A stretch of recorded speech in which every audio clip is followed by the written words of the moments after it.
Gary Hamel had a very interesting, actually he's written a number of books, but in terms of innovating at the strategic level, he proposed some principles, if you will.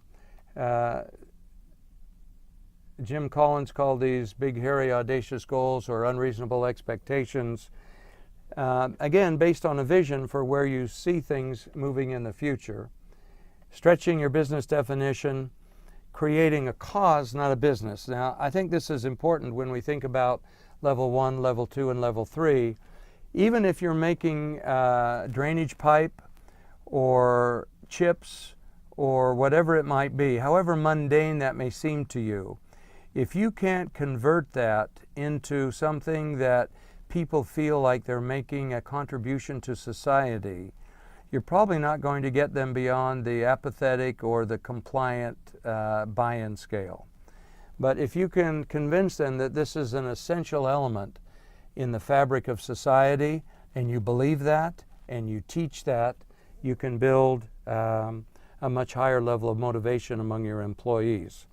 Listening to new voices, to people you usually don't listen to, so going to different kinds of conferences, reading different kinds of newspapers, figuring out a way to encourage rather than inhibit ideas in your organization comes back to the organizational design issue.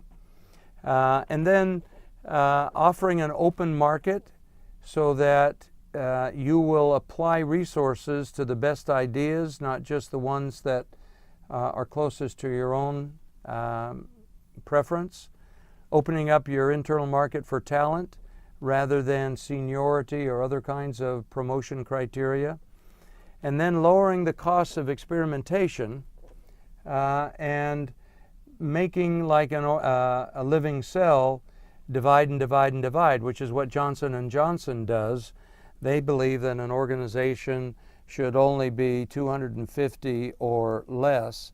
So when a company gets bigger than that, they split them up. And so Johnson & Johnson is a federation of some 350 companies, sort of the exact opposite of a company like General Motors, for example. And then finally, pay your innovators well, really well. In other words, reward people for their innovation. So if you wanted to create new strategies, Hamel's 10 principles are ways of encouraging and stimulating organizational learning, and many of these are countercultural or counter-tradition for the way that most organizations are run.